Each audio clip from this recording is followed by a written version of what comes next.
Hello and welcome to this week's episode of Film Seizure. I'm Chuck Moore. With me, as always, are my wonderful hosts, Jeff Arbuckle. Say hi, Jeff. Hey, how's it going? I thought we weren't going to use our regular names. I would like to be called Mr. Custard. Mr. Poopy Pants. Mr. Poopy Pants. Yes, we can handle this like mature adults, isn't that right, Mr. Poopy Pants? And Jason Oliver, Mr. Jarmo. Yeah, I guess I could have had colors for you guys. Sorry, Jason. Say hello. Well, they're not all colors, though. You're right. They're not all colors. I don't know why I always associate them with colors in the movie. They mostly are colors, but yeah, peacock is not a color. No, it is not. As you can probably surmise by reading the title of this episode or the conversation about characters, we're talking about 1985's Clue, which is kind of a wild idea that Deborah Hill had, right? Like, let's make a movie about a popular board game. Well, I don't think it was her idea. She just produced it. I read that it was her idea, but I thought it was Landis who came up with the idea. John Landis came up with the multiple endings. So anyway, Deborah Hill, John Landis, whomever decided to make a movie about a board game. And in my opinion, it's a wonderful decision. This is one of my favorite movies ever. Been a favorite since I was a child. It's now a favorite of my children.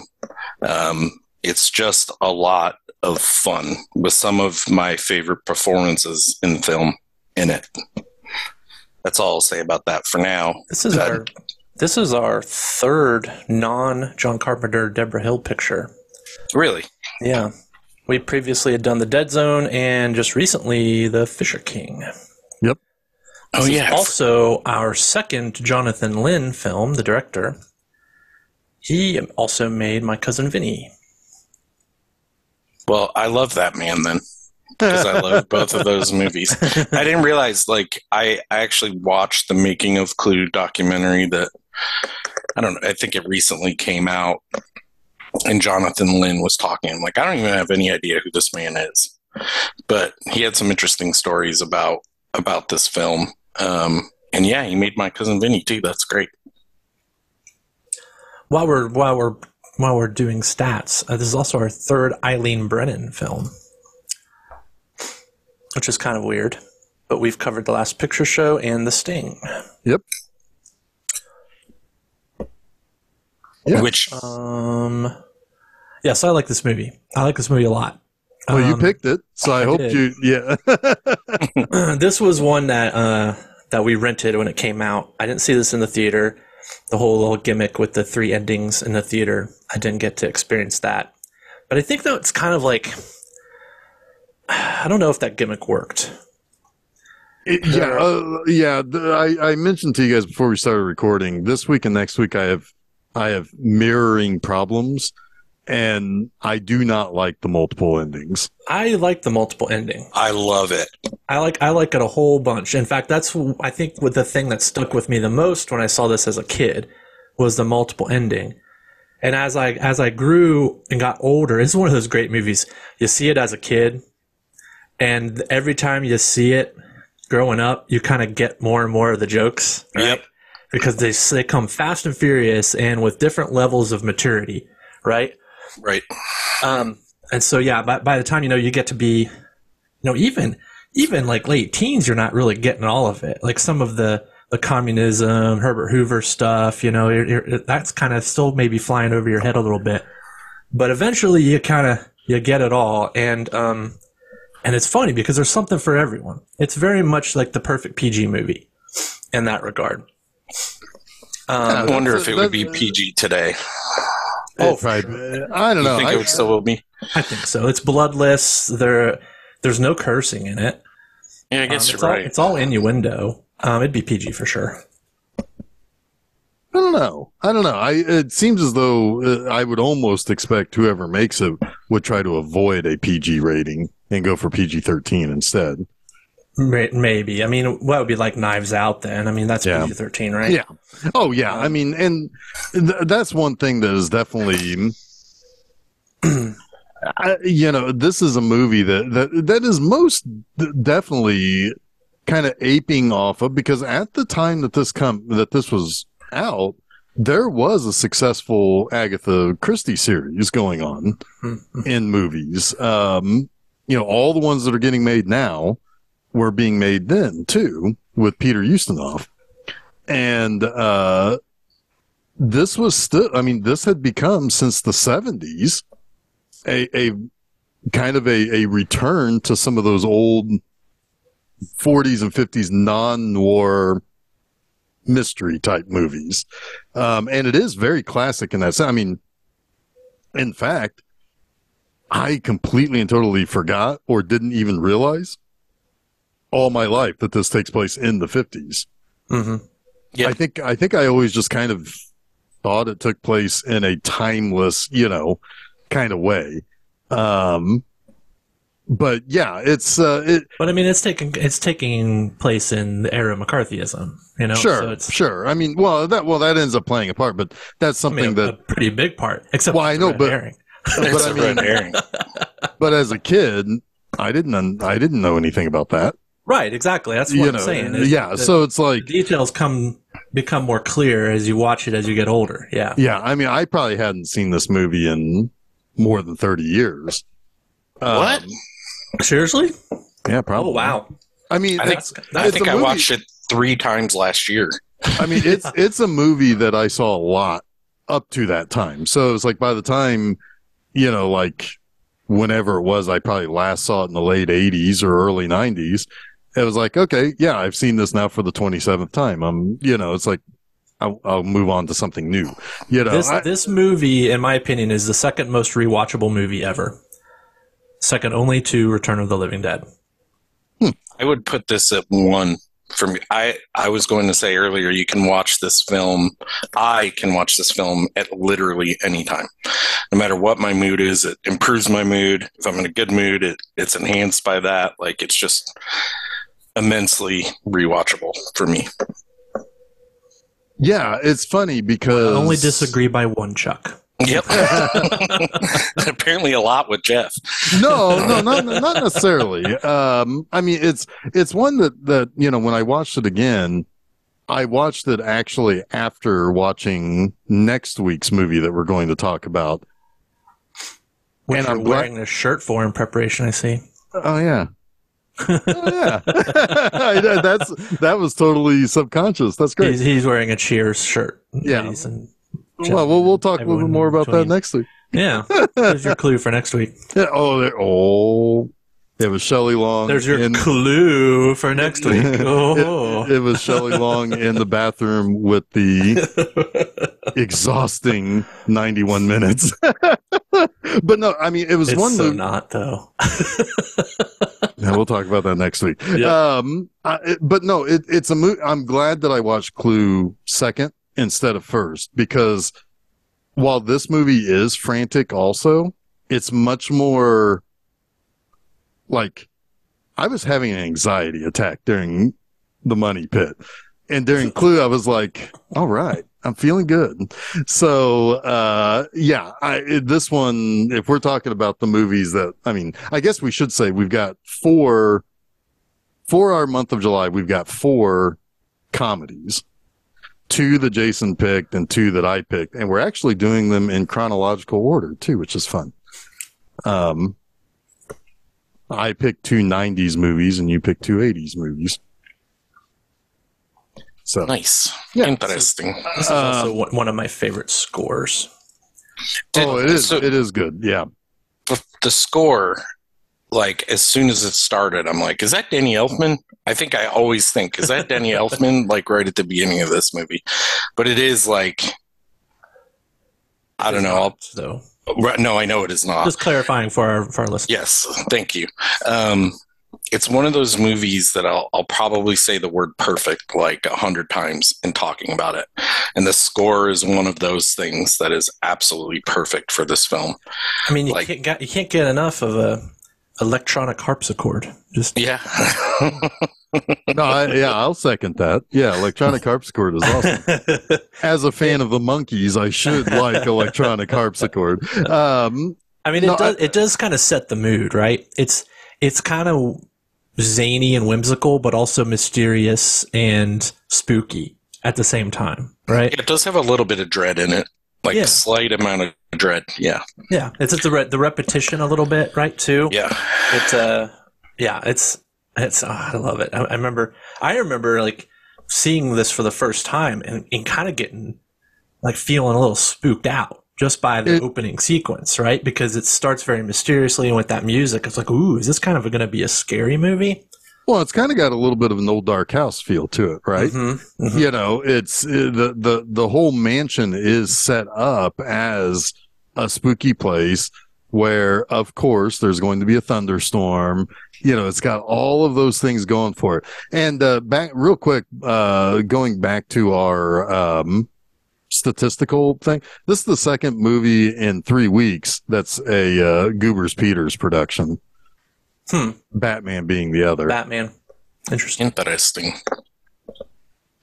Yeah, this movie, the opening, the creepiness, it reminds me of that movie with Don Knotts and Tim Conway called Private Eyes from way back in the day. Like, you're initially, as a kid, like, kind of like, oh no, this is scary. And then it's just funny. Yeah, like, it's just goofy. Another good one with Don Knotts is Ghost and Mr. Chicken. Yep. You know, again, the same old dark house feel. I mean, in fact, I think that movie even uses the Munsters house as the primary setting. So yeah, I mean, it's kind of classic in that way, right? And it's like, this is a good movie to show kids these types of like murder mystery themes, right? Like, you know, you don't start kids off with like, I don't know, Law and Order, SVU or something, you know, it's like, you don't start them off with that sort of stuff. You start them off with something like this, where it's like, you know, there's intrigue and there's people are dying. There are stakes here. And, yeah, no wonder that all of us probably saw it for the first time when we were kids. I probably saw it for the first time just on HBO or whatever. Yeah, I'm pretty sure my parents rented it, or HBO. We did not see it in the theater. But now it's funny, like when I watched it last year with the kids, I think last year or 2 years ago was the first time they saw it. And I was starting to heavily get into giallo, which I've talked about enough on this show. Like, I wonder if my love of that comes from this. This isn't like a straight giallo film by any means, but it's got the black gloves. It hits a lot of those beats in the comedy as a giallo would in a horror or suspense or whatever. Well, this has got to be 100% where I fell in love with like a dinner party thriller, right? Absolutely. Like it was for sure the first one I saw, right? Yeah. Yep. I would agree with that for me as well. I mean, I could probably say this is exactly where I fell in love with the French maid outfit. We all probably fell in love with a lot of things because of this movie. That girl actually was had been in the Swingin' Cheerleaders with Rainbow Smith. Yeah, and I can't think of her first name. Her last name's Caton. She was in Police Academy too. Mm-hmm. Yeah, she was in a couple police academies, I think. Yeah, I know for sure she was in two. Yep. Yeah, and she was also in like some kind of big movies too. Like she had a bit part in Apocalypse Now. You know, so she had been around. Playmates, I think. Yeah. Yep. Exactly. I mean, obviously, she would almost have to be in that movie, right? Mm-hmm. If there's Playmates and there's, she would. She's not going to be one of the fighters. She's not going to be Marlon Brando. She was up for the role that Martin Sheen got, but yeah.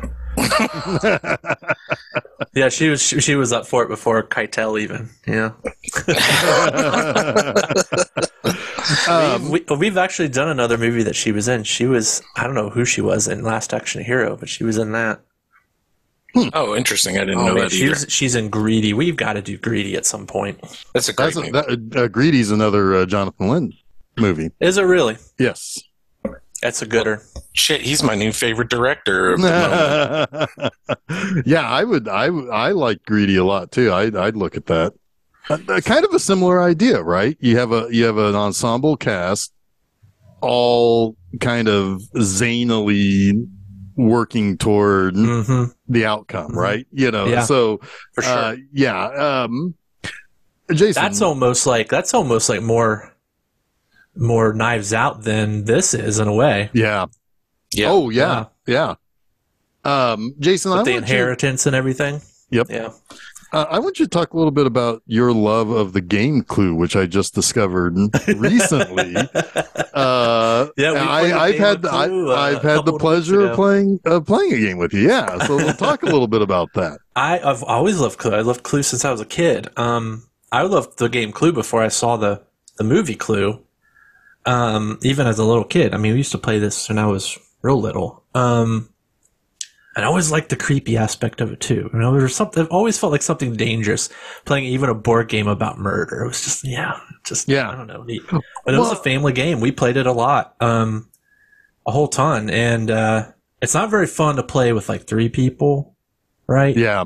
So it was usually like me, my mom, and my dad will play it, and it just wasn't really that much fun. Once my sister got a little older and she could play it, it was better.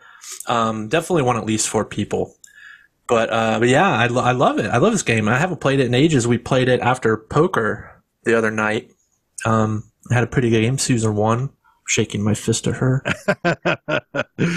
And she won't even tell you the secrets of how she figured it out. I know. She's got like this weird coded system too for how she was marking her sheet, and it was pretty impressive. Like I was close, but she had the room, and man, I was impressed by that. I was like, how do you have the room? Well, and which is funny because I would have ended up with the room, and I probably would have been able to get real close, but I took a wrong turn on the board, not realizing that I could go to the room I wanted to go to. You missed the secret passageway, and you took a wrong turn. No, I just didn't go across the hall. I went out the other door instead of just going across the hall. Like. Susan even like kind of let me have it a little bit about that. Anyway, so this is what's funny is it's kind of a property that's perfect to make into a movie though. Like, well, sure. Monopoly would be kind of stupid. Sorry would be really fucking dumb, right? Most board games, Parcheesi. How do you make Parcheesi the movie, right?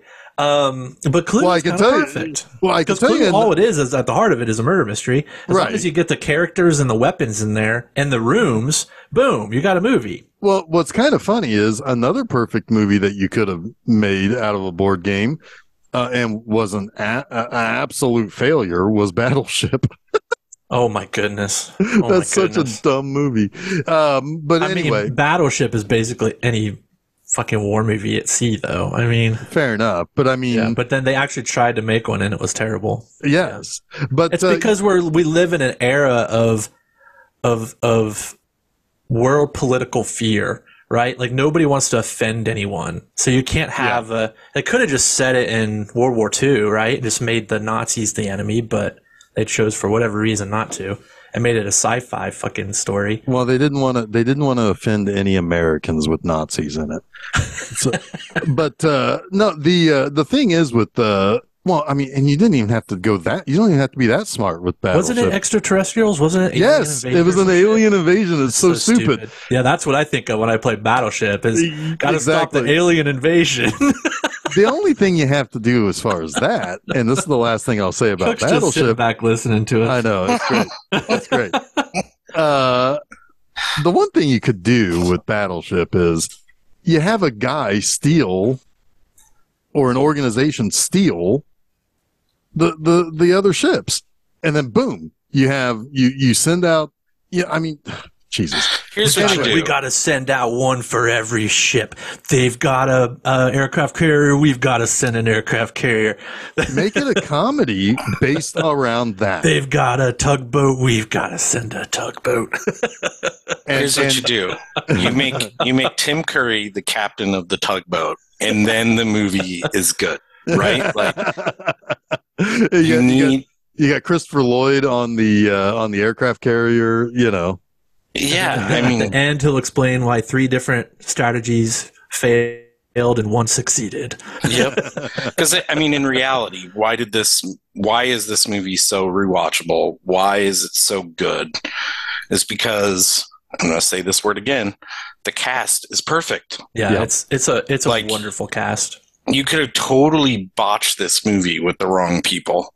Like, one of the funniest men alive at the time, I think, was Martin Mull, and he's the least funny person in this movie. Not that he's not funny. He's funny. But everyone around him is just elevated, right? Like, it's amazing. The cast is amazing. Yeah, he's kind of schlubbish, and his character kind of gives him a little, like, less of pop, I guess, but he's got some really funny moments. His reactions to things are spot on in this movie. Just watching him react to stuff kills me in this. Yeah, you have a lot of that going on. Like, even Madeline Kahn in the scenes where she's not talking just looks confused and just like slightly behind the action, like the entire movie almost. I mean, Madeline Kahn, I think, is one of the funniest people to have ever lived. Oh, absolutely. I love her so much. She's wonderful. I don't know if this was a flubbed line or if it was just letting her go and do her thing. But when she's talking about how much she hates Yvette, I hate her so much. Exactly. And she's like, Flames it makes my flame on the side of my face. Exactly. And it's like all of that felt like it was improv, right? According to Tim Curry, that was improv, and they had to do heavy editing to fix like all of the people losing their shit. You can tell because it goes off and it's edited to get reaction shots while she's still talking over it. I can totally see how they had to fix that. Yeah. Well, I think it's sad that only 1 in 3 people who saw this movie in the theater got to see that, because that's in one of the endings. Right. I think this ending 2. I think it's ending 2. Well, yeah, this movie, it's the one where she, where she was implicated in the murders. Mm-hmm, yeah, right. It's a pretty major flop, I think, too. When it came out, it didn't do well. It wasn't in the theaters long, so that whole ploy to get people to come back to see it, to catch the other ending. Yeah, that shit never works, man. No, and how would you know if you were going to see the right one? Right, because what it does is it makes people think they're going to miss out, right? Right. And because they don't want to see the same movie 3 times. So what happens is nobody goes to see it because they'd rather see no endings than one ending. Right. Yeah. And back then, I mean, that was like a weird psychology, you know? Yeah, and back then also, I mean, this was also an era in which this came out still in an era where it didn't get good reviews, so therefore it really hurt. Like there wasn't. I don't know really how to say this.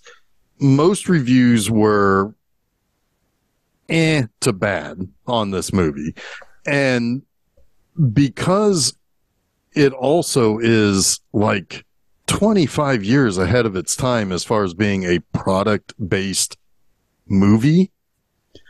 Like today, I could see people, especially because this movie exists, if they make another Clue, people are going to go and see it. It's going to make, it'll probably make $100 million. I think they are remaking Clue. I heard a TV unfortunately. Series. I heard a TV series, and it's been in production for a while.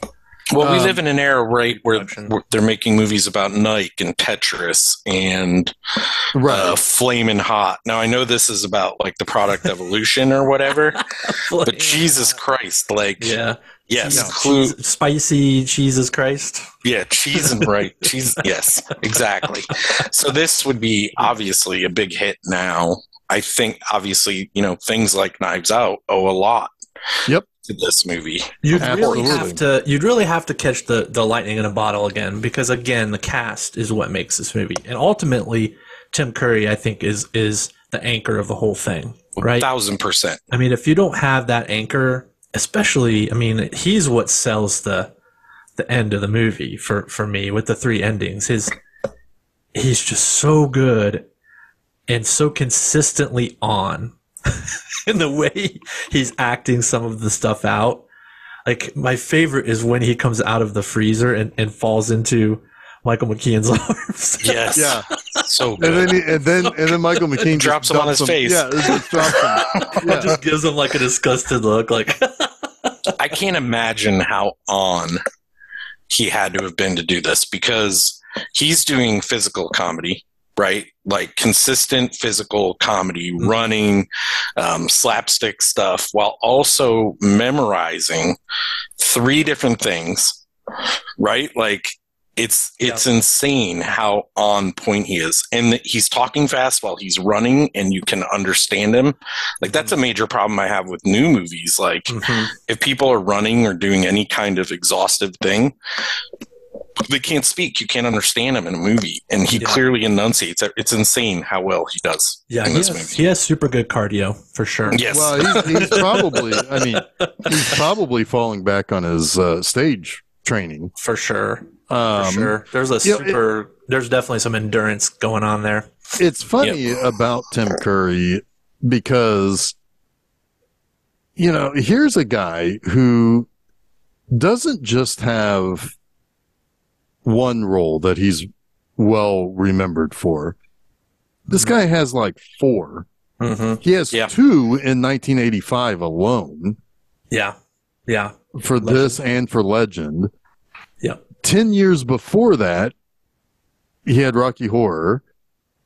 And 5 years after this, he had It. I mean, it's like there aren't many people who have this kind of career. And what's really interesting is that I don't think any of those movies were appreciated at the time that he was playing those roles. Maybe it.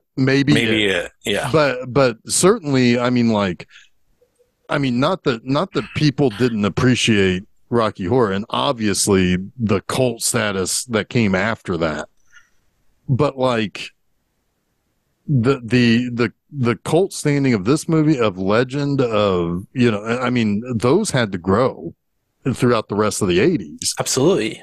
And and it's like he's in one of my least favorite experiences ever at a movie theater. I think I know what this is. Congo. Yep. And he is miles ahead of everyone else in that shitbag movie. And yet, even that, it's like, oh yeah, Tim Curry, but like not like, wow, Tim Curry. It's like, we got to go. It's not like looking at the poster for Troy and saying it's the new Brian Cox movie. Right. Well, it's funny about It too. Like, as a huge Stephen King fan, even in at that young age of 13 or 14 when It came out, Tim Curry was a selling point for me to even watch that. It's like, oh my God, it's Tim Curry playing fucking Pennywise. Like, it cannot be any more perfect. And it is, to this day. It's not my favorite It, right? But he is my favorite It. Sure. Yeah. He was also in one of the best Battleship movies. Which one? The Hunt for Red October. Yeah, he was. Not Battleship. Well, you could also say sunk my battleship. Sorry. He was also in a really bad one, McHale's Navy. Oh, was that bad? I don't. Yeah, that one is. Yeah. Yeah, that's right. He was Long John Silver in Muppet Treasure Island. That's a great one.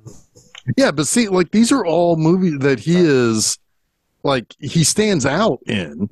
I mean, hey guys, like, seriously, yes. The only reason it always stands out. That's for sure. Absolutely. I mean, but the only reason to watch Congo is to watch him play that fucking character with whatever it is that he's doing in that.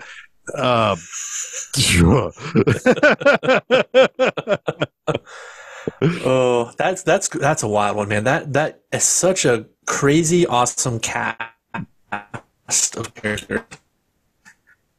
Oh, you're talking about Congo? And Yeah, I think he's talking about Congo. Yes. Congo. Yeah. The cast is phenomenal. Yeah. Oof. Yeah, but it all sucks. Joe Don Baker's in that, Jeff. I know, and he sucks. Oh, that's right. He's an Oscar also.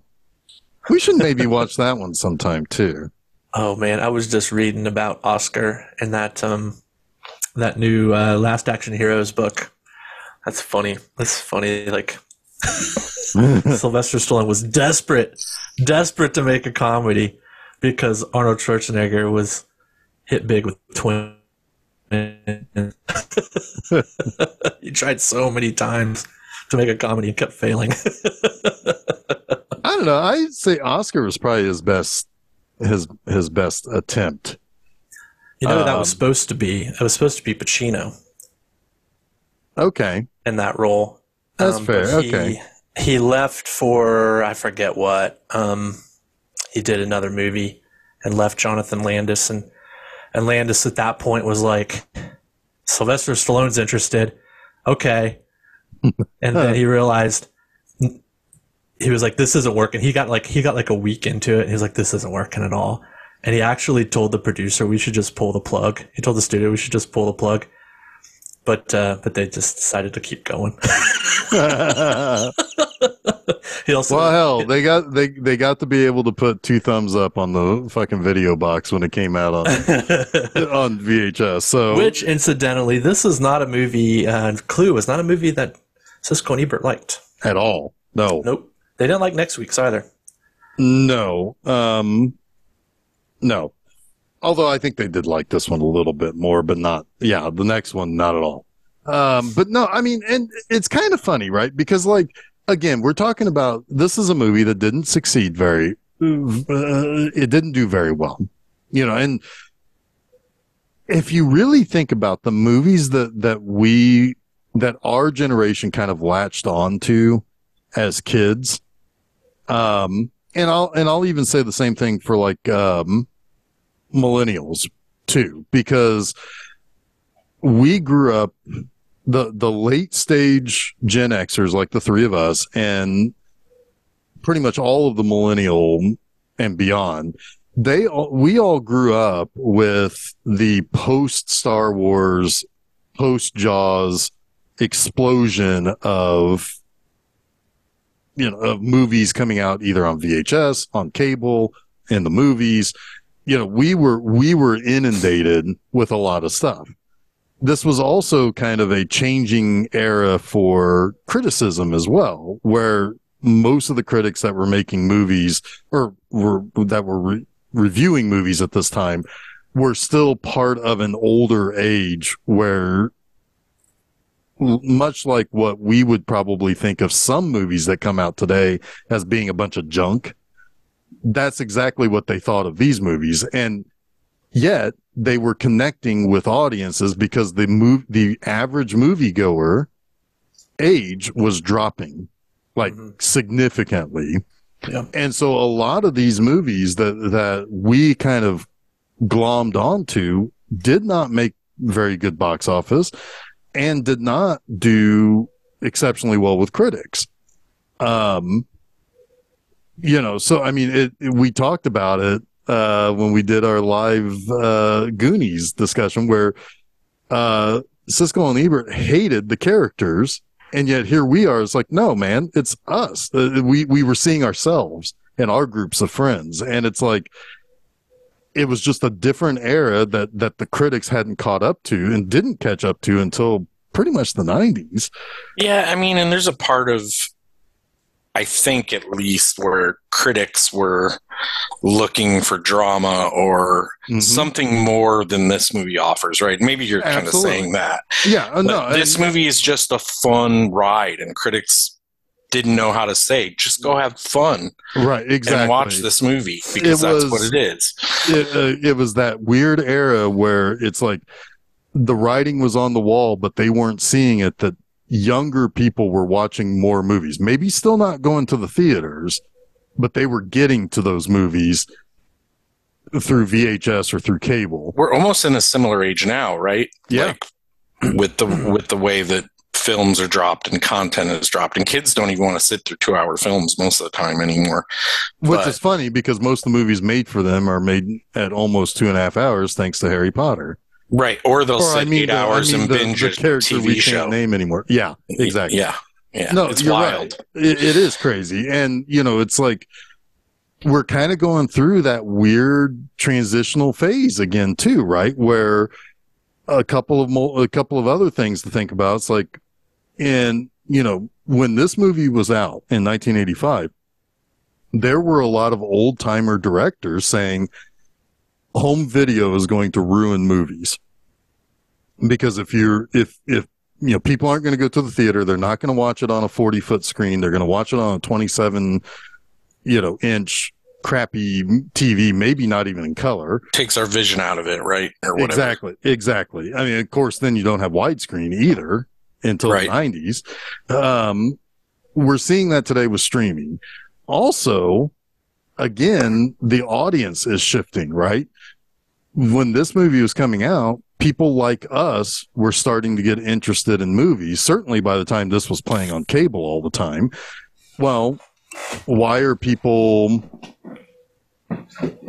is there resistance from some people to see either pop culture type stuff or more inclusion of different types of characters and stuff like that? Well, it's because we're in that transitionary period again. In 20 years, 3 more assholes are going to sit around and talk about how important it was that the Trolls Murder Mystery Party movie was like the most important movie of their growing up, and how it shaped how they like, murder mystery movies or something. We're just in that transitionary period. I mean, hey, guys who makes the, DreamWorks, call me up. I'll write you a Trolls do a murder mystery party movie. This movie, Clue, has what I feel are the most tasteful and funniest gay jokes of all time. They're pretty good. Yeah, they're pretty good. They're really good. Yeah. That's hard to do. Oh my God. Did it really well in 1985. The whole thing where everybody wanted to go, like you had Colonel Mustard, Professor Plum, both wanting to go with Yvette. And then Mr. Green's no thanks. Just walks away. That's great. I think that too, like maybe they were written into the script that way, right? But the cast, again, this group of people are the right people to deliver those jokes in a way that it doesn't feel menacing at all. Now, I can't speak from experience, right? Those jokes are not directed at me, but I just feel they're non-threatening, and especially the way they're delivered are just wholesome is not the right word. I don't know what the right word is. I think a lot of it is how Michael McKean, how Mr. Green represents himself. Right. The way he comes right out and says, I know why I'm being blackmailed. It's because I'm a homosexual. And then they all gasp. And he's like, oh, no, I feel no shame in this. I will lose my job, which was a true thing in 1954, if this comes out. Therefore, I am paying the blackmailer. And from there, it sets like a tone, right? Of this guy who ultimately he's not gay, which is like the best reveal I think in the movie. It's the freeze frame ending. Yeah. I'm going home to have sex with my wife. but even playing a homosexual, he never plays that character in a way that he feels would be less of a man, right? Right. Exactly. It's even the same with Christopher Lloyd being like a sexist. Like, yeah, he's a sex pest, but he's not really playing that way. Like, right. Yeah, but even his move away, like when he stands up, when Michael McKean sits down next to him, like, oh, a gay guy just sat next to me, I need to get up, is still just funny. Yeah, and it's, I mean, and they are. Well, yeah, but you're kind of laughing at Christopher Lloyd, right? Right. Because you're not laughing at McKean. Yeah, you're not relating to him. You're laughing at him. Yeah. Well, and it's also probably appropriately playing 1954. You know, I Most mean, definitely. So yeah, it's It also makes you feel like, I mean, to me, he's a sex pest, right? So it plays upon a little bit of that. It's like he can't help himself, so maybe he would even pest Mr. Green, but then he realizes that won't wait. That's not what I'm interested in. right. He's like almost trying to like check and balance himself, right? Because he's so out of control. Yeah, interesting. But there is a lack of self-awareness here by that character too. Like, oh, most definitely. I'm worried about being accosted when all I do is accost people. right. Yeah. Well, it's projection. Definitely. I mean, that is a projection thing that those types of people do. You know, I mean, it is projection. The people who can only think of, oh my God, that person over there that I'm in this room with is gay. I better make sure I'm covering my butt or whatever. They're only telling on themselves with what they want to think about with Yvette or with Miss Scarlet, you know.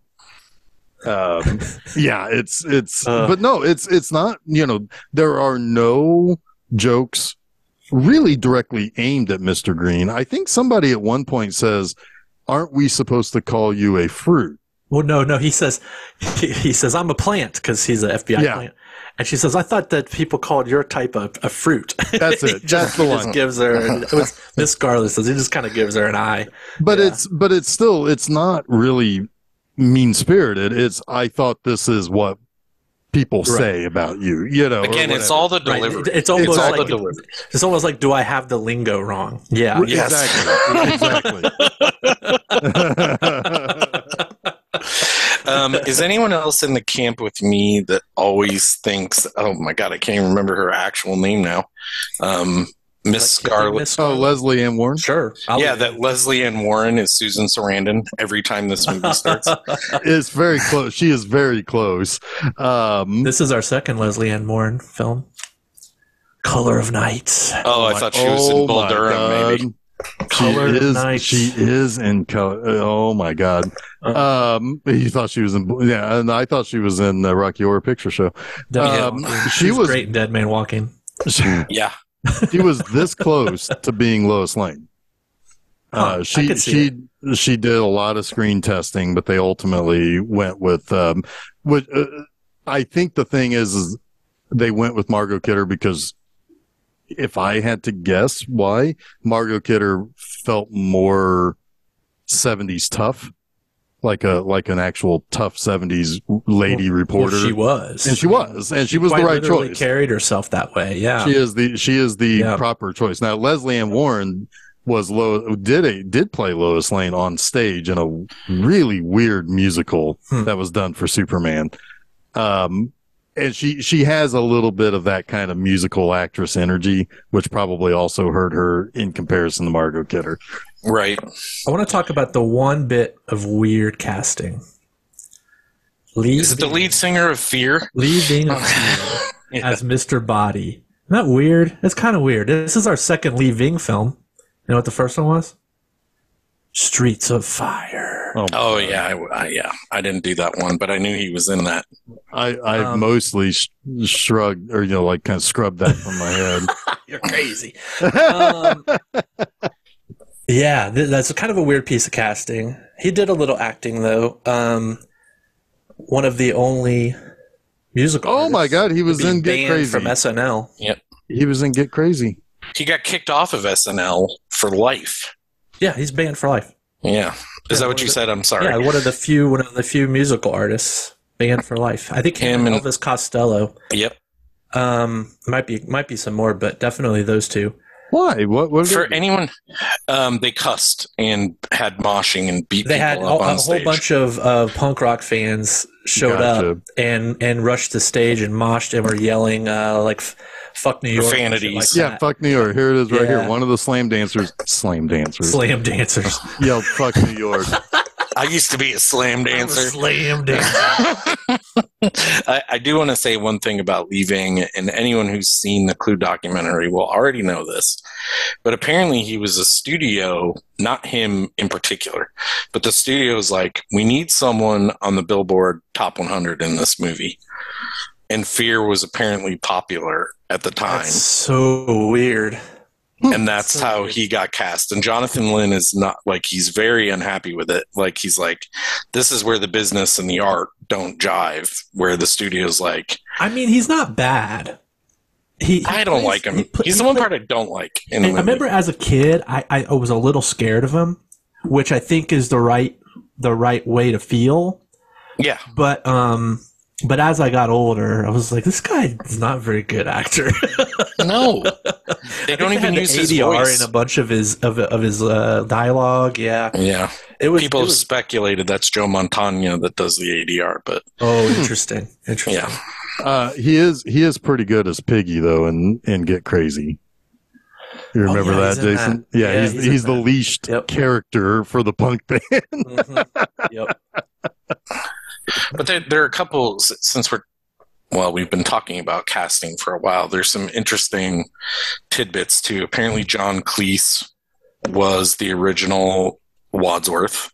That makes a lot of sense. Yeah. Which would be interesting. Well, I Rowan Atkinson too, is that right? Yes. Oh, that would be pretty good too. Uh-huh. But no, I could see either of them doing it, but they got it right. I mean, 1000%. Yeah, I mean, I could not see this movie without Tim Curry in it. Carrie Fisher also was supposed to play Miss White, and she apparently went into Miss White or Miss Scarlet. I thought it was Miss Scarlet. I think Miss White, because I think originally Madeline Kahn was Miss Scarlet and moved to Miss White. It was originally cast to portray Miss Scarlet, but withdrew to enter treatment. For drug and alcohol. Mm-hmm. Yeah, she went into treatment, and the insurance people were like, nope, you can't have her released on days and do the movie still. Basically, is what I had read or heard. But she was apparently phenomenal, according to Jonathan Lynn. I bet she was. Yeah. Yeah. Yeah. I mean, Leslie Ann Warren is fine. She's good, but she's kind of my least favorite of the Clue characters. Interesting. I mean, characters or actors? Because it really isn't the best character in the movie at all. But I thought she was pretty good in it. Okay. I thought she did her job. Yeah. But yeah, you're right. I mean, she's kind of, I don't know. She's a little underwritten, I guess. But Carrie Fisher, I feel like would have really popped with what she was given there. For sure. Yeah. No diss on Leslie Ann Warren. She was fine. But the thing is, I think I would have preferred to see Carrie Fisher. With that cast, though, I mean, she was going to get, like, just alone with, I mean, and Leslie Ann Warren, and it's like, I like Michael McKean, but those two at that time, when you're in the cast with like Martin Mull and Christopher Lloyd and Madeline Kahn, you're gonna get steamrolled by them, and then Tim Curry steamrolls everyone. But Michael McKean, I think holds his own. Well, I think he does. I think he's the best part of this movie besides Tim Curry and Madeline Kahn. Yeah, but at the same time, it's like, granted, he's not asked to do anything. He's doing exactly what he needs to be doing. I don't mean that to sound like he's not doing, but like he's the gay straight man of the movie. Exactly. But the broader strokes are certainly, and even he's doing a lot of physical comedy too. He is. I think you're selling him a little short, Jeff. Maybe. I'm thinking more just like the actual, like, maybe the spoken jokes, maybe not necessarily the physical, because he and Tim Curry are both doing physical stuff. I think the other people, particularly Madeline Kahn, Christopher Lloyd, Martin Mull, and Eileen Brennan, are doing more spoken type stuff. And I think they're doing a little bit more broader, line delivery or line type stuff. Leslie Ann Warren just doesn't have anything like that, really. She's there to look good. She's a little bit delivering the lines, yeah. Yeah, she's delivering her lines, she does a serviceable job, but yeah. Yeah, I mean, she's there to wear a non-scarlet dress. Mm-hmm. I am a little put off that not everybody's wearing their colors. Like, they shouldn't.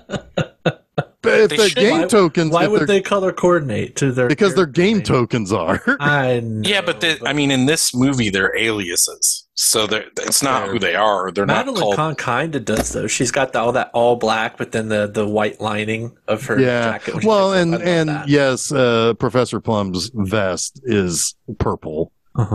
You know, but like, I don't know. Like, that's definitely something. Mrs. Peacock looks like a peacock to me. She's got the peacock. Well, she's got the feathery. She's got the feather, and she's got the glasses, the cat eye glasses. You know. Yeah. I don't know. I mean, I think if you put all the characters, and Jeff, this is a slight dig just to be mean to you. If you put all the characters in their colors, it would look a bit like Dick Tracy. Well, I promise you, the 2020s version, they're gonna make fucking sure they're in their colors. Oh, sure, because they have to, right? I mean, it's like we gotta represent the game perfectly to the point where they have to be in their colors. I'm really looking forward to having to.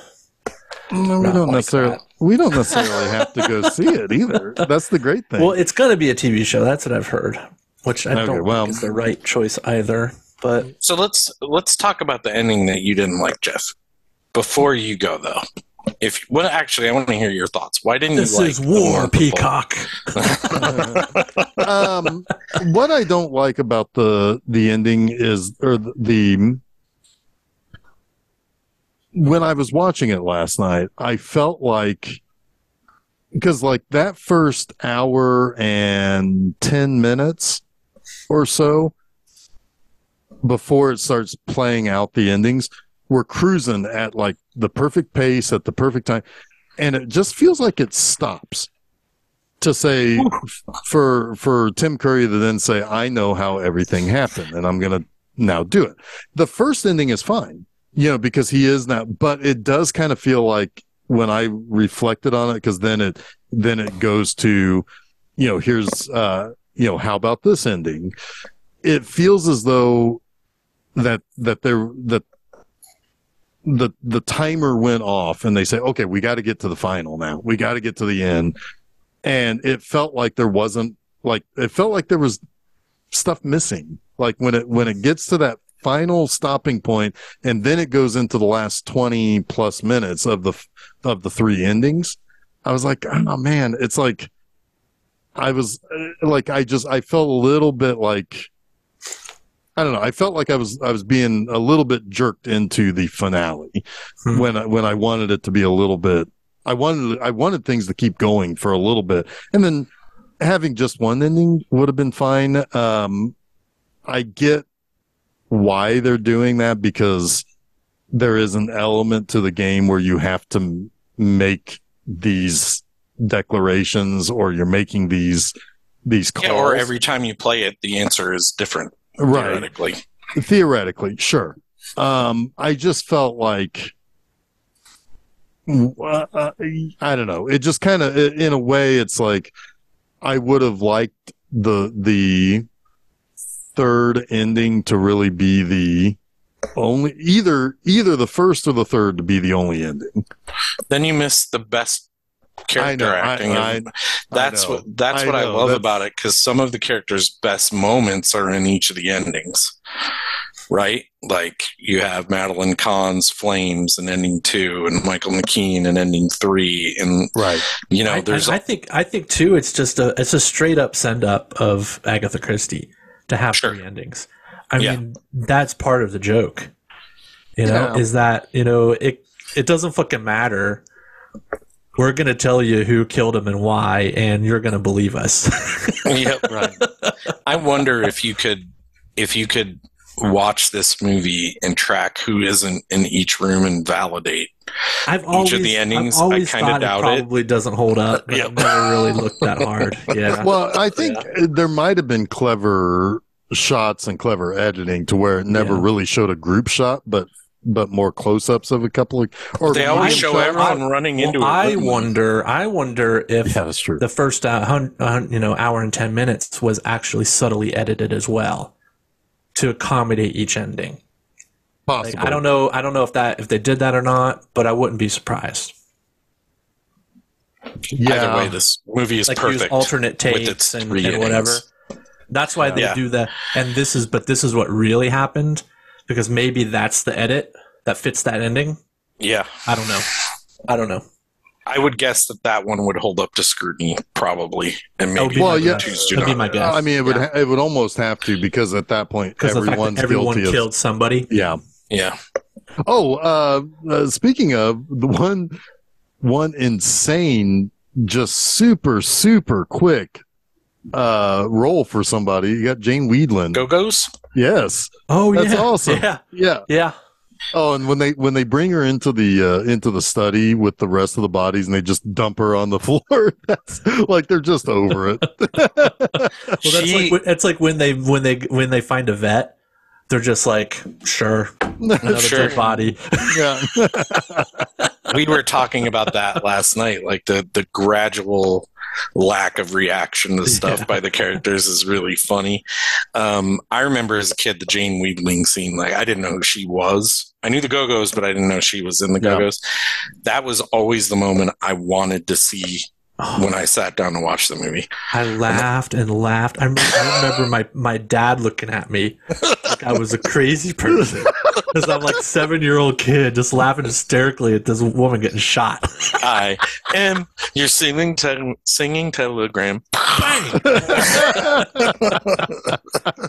She does an interview about it, and she's like, it's a really small part, but I can't give away what happens. I also like that Howard Hessman shows up. Yes, at the WKRP. I always forget that he's there. Mm-hmm. It's I also generally just like it when, and I only pretty much just like it in comedies, when you open a door and just a bunch of cops come bum rushing in to arrest everybody. I probably think of that because of this movie, if I'm being perfectly honest. Yeah, that feels right. Yep. Because it's like they've been there the whole time, just waiting for their moment to come busting in. For sure. Not that we haven't already said enough amazing things about Tim Curry, but the fact that he's so able to have those moments with every cast member, right? Like he is playing to every single character in this movie at different times in different forms of comedy, right? Yeah, right.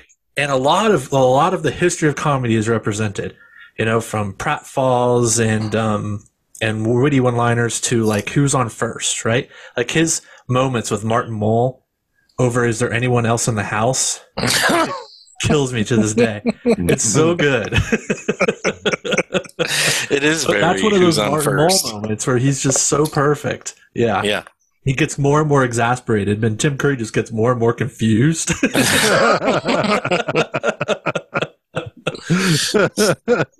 good. Oh God, a double negative. You mean you have photographs? A double negative means proof positive.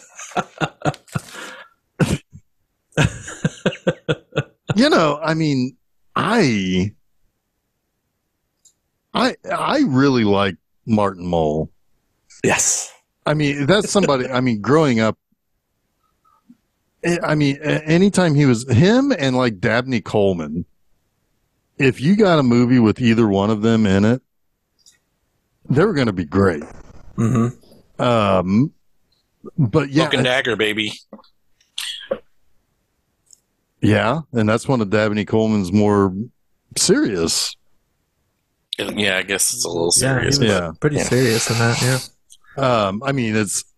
And I guess technically, of course he's the villain in like 9 to 5, but that's fucking perfect. But no, it's Martin Mull. Like, what was the TV show that he was on back when we were kids? Oh, wait, he was on Roseanne, wasn't he? Wasn't he Roseanne's boss? He was on Roseanne. That's like several right. seasons of Roseanne. Yeah. Yep. Yeah, he was in charge of when she was in the factory job before she went to the diner. Huh. Yeah. Yeah, I mean, he's in everything, man. Martin Mull, like comedy shows, has like 11 albums, like movies, TV shows. Like he did a lot. And like I said, like at this time, he was one of the funniest people, I think, regarded as one of the funniest people around. And even the cast loved him, obviously. You could tell with these people in this movie that they all just liked to be around each other. They're having fun. Yeah.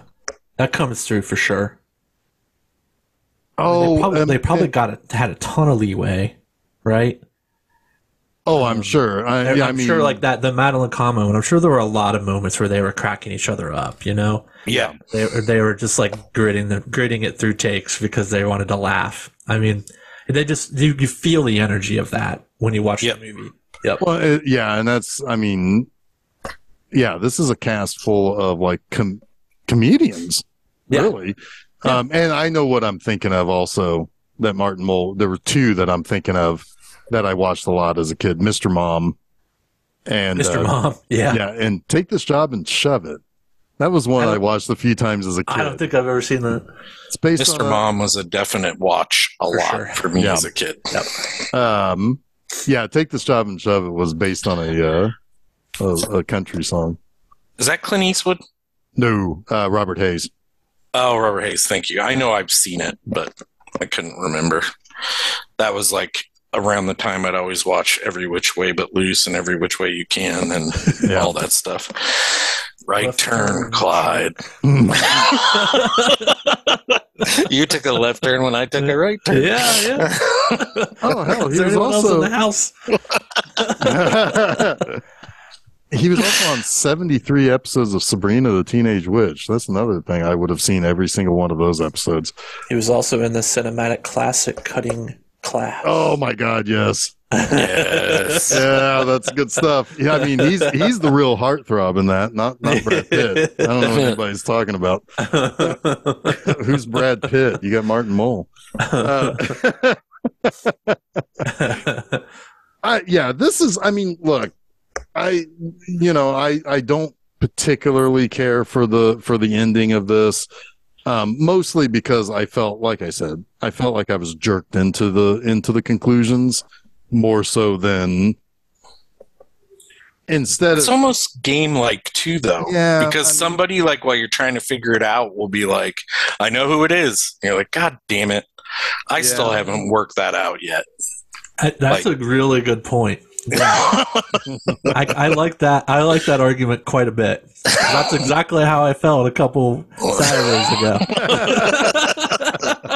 not to pour water on your movie aspect of it, but no, I mean I get that. It's just that I'm just thinking of it like in terms of the cinematic language for me. It just didn't land, but that doesn't change the fact that I think this is a very fun and at times exceptionally funny movie when you have those those character moments that we've talked about that are just spot on, and it's just really, really good. And it's a movie that I'll probably watch again at some point. Sooner than I did the last time, like in between the last time and this time. So 2 plus 2 plus 1. 2 plus 2 plus 1 plus 1. The last thing, Mrs. Peacock was a man. So stupid and hilarious. The last thing I will say about this movie, and I think it's the largest credit I can think of because I struggle a lot with finding movies that translate from my childhood to my children. This movie is a huge hit in my house and one that my kids will actively ask to watch, both of them, which is rare too. So I think that says something about this movie, that it's lasted we're going on almost 40 years in 2 years. Yeah, close. Like the gap is still very small between who can enjoy this and who can't, if I'm saying that the right way. Yeah. I think I get what you're saying there. And yeah, no, I mean, it's, again, I mean, part of that may be because it is set in the past with that very old-timey feel. But when you're 10 or 15 or 14, that doesn't matter. When you're 40, it adds, like Jason said, it adds more the story that you can start picking up on that stuff. After all, communism was just a red herring.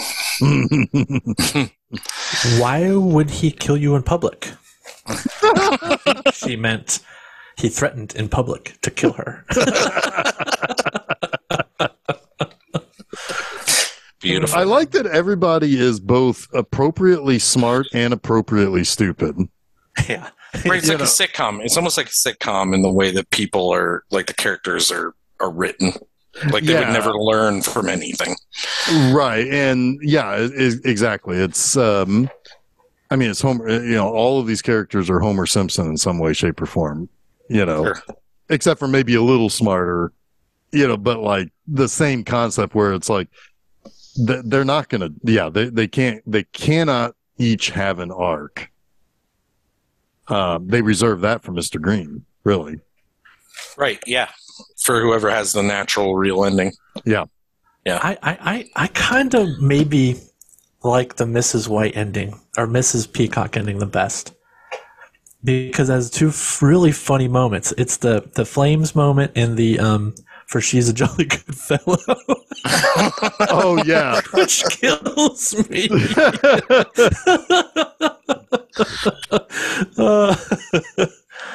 I don't know. I don't know if I could pick between the three endings because they all have a moment that I love in them. But the truly though, the freeze frame with Martin Mull when the chandelier falls behind him the second time absolutely destroys me every time. It's great. it's the image I have in my head from this movie as an adult is him reacting to that falling down. It absolutely kills me. Yeah.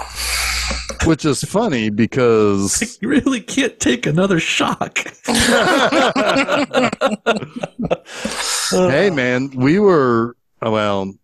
Jason, you are roughly Martin Mull's age at the time that this movie came out. I know, it's so Actually, weird. You're maybe a little older. He was the elder statesman, right? On set by quite a few years, probably. I mean, he was 42 when they were making the movie. How old was Lloyd? I feel like Christopher Lloyd's perpetually been 50 his entire career. I agree with that. Let's see. I just want to look. Well, he's not. All right, he would have been about 46. Yeah. Oh, maybe 45, he was the oldest. So he would have been the oldest. I don't know, but for like 30 years, he looked that age.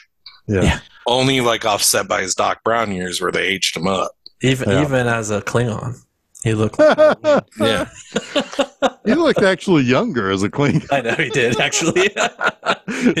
those were all playing this past weekend on. They smoothed his face other than his wrinkled Klingon with his Klingon forehead, bumps. Yeah. Klingon Chuck, bumps. Go ahead. Chuck, feel good that we look younger than Christopher Lloyd at the time that this movie was being made.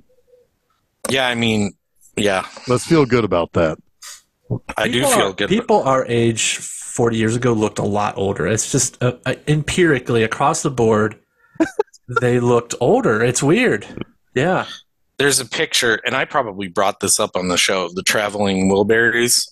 Yeah. When they were in action, and I think Roy Orbison was the oldest at 50, which is just a few years older than Jeff and I.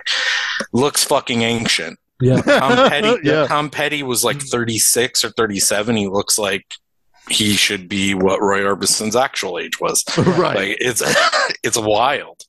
And that was just 30, 40 years ago. 30 years ago, yeah. Yep. Yeah. But I feel good that I seem to be in pretty good health.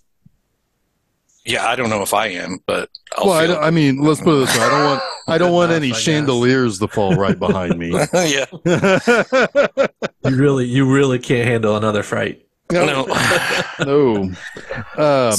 So I think, did we did it? I think we did it. Does anyone else have anything else on this? I don't think I do. I don't think so. I mean, here's the thing. I mean, it's a movie about people winding up dead and a whole house full of suspects. And you get three options for the conclusion as for what you think the actual ending is. That's the movie. And, we don't want to necessarily give it away for people who haven't seen it. Yeah, no spoilers. For a 40-year-old movie. But the thing is, I mean, really, the key things about this movie is, one, it's got a great cast, and it is something that, like I said, it's interesting that there is a movie made about a product or about a game. It would be like saying, let's make a movie called Mousetrap, and it's all about setting up. And put Nathan Lane in it? That was Mouse Hunt. Oh, my bad. Although you had me thinking there for a second. It's like, was he the guy who jumped in the tub that then causes the thing to fall? But no, I mean, it's crazy to think that somebody looked at the game and said, well, this is something we can write a whole script around. It makes sense, but it's not something you would have thought anybody was doing in the early part of the 80s compared to the early part of the 2020s. Good God, people are probably trying to figure out anything that, it's like, I want to make the Ants in the Pants movie. Apparently, somebody is there to write that fucking check. Apparently, some pretty good script writers failed before this landed on Jonathan Lynn. Very famous playwrights, etc. But yeah, it is wild. But again, as Jason mentioned earlier, it's a game about murder. So the premise is there. It's built into the game. We make an Agatha Christie spoof. I mean, it's perfect. And you just tie in the key elements of the game into the story. Boom. Yep. And it's tailor made for that. Yep. That's what the people just don't overthink it, right? Yeah. Right. It's a simple movie. The performances are what make it great. And they still manage to make every weapon in the game a murder weapon in the movie, and every single character a killer. Yes. It's great. It's great. Yep. Agreed. I mean, I guess at that point we just did spoil it. So, all right. Well, we're out. Just end it right there. But anyway, it's still a fun movie. What's next week, Jeff? My little quabbles aside, that's no big deal. No big deal. Next week, let's go buy a house. From a motivated sailor. A motivated sailor. Is it a houseboat? It is. It's halfway underwater. It's got fucking Robert De Niro still tied to it. I don't know. Or Jason Voorhees. Which one you want? Which one do you feel more safer with? We are going to sink all of our money into the money pit. Yes. Tom Hanks, Shelley Long. Accents out the fucking asshole for the first 21 minutes of this movie. It's crazy. There are so many weird people in this movie. I know, it is so weird, but it's a bonkers movie in a lot of ways. Yep, it really is. But yeah, we're gonna watch that next Wednesday. Go to filmseizure.com, follow us, Facebook, Twitter, Instagram, all that stuff. You can find out when things happen. Next Monday, on those same places at the Film Seizure. We got new Monster Mondays, which is the first couple of episodes of the Tales from the Dark Side series proper. Hell yes. I just recently covered the pilot, and so we're moving into the actual series there. How many are you doing? I mean, I'm doing the first 2 episodes on Monday, but I don't know. But I mean, how many of the episodes in general are you doing? I mean, they're all up for possibility. Oh, I just wasn't sure if you were doing like a whole like month. So just two. No, just two this. Or if you were picking time. like the conventional best ofs. No, just doing two for that. Gotcha. For right now. Yeah, so that's going to happen. Same, like I said, same places, filmseizure.com, best place to go. Meanwhile, if you go over to my website, bmovieanima.com, I have a review of, the David Pryor classic Killer Workout, aka Aerobicide. Oh my God. Yeah. So, check that out. Chuck, you would love that movie. Is it Linnea Quigley? No. Oh no, Okay. no. David Pryor can't get people like that in his movie. No. All right. Well, I'll check it out. I'll check it out on your recommendation. David Pryor, yeah. David Pryor. Woo-hoo. Ted Pryor's in it. Of course he is. Anyway, yeah, so that is this upcoming Friday, bmovieanima.com. Do those things. But for now, I'm going to go and get that loan, put it in escrow so that we can have everything crash around us. So until then, I am Jeff Arbuckle. Until then, I am Chuck Moore. Till then, I am Jason Oliver, and it's you and me, honey bunch. All right. Well, I guess that's how that's going to end this time.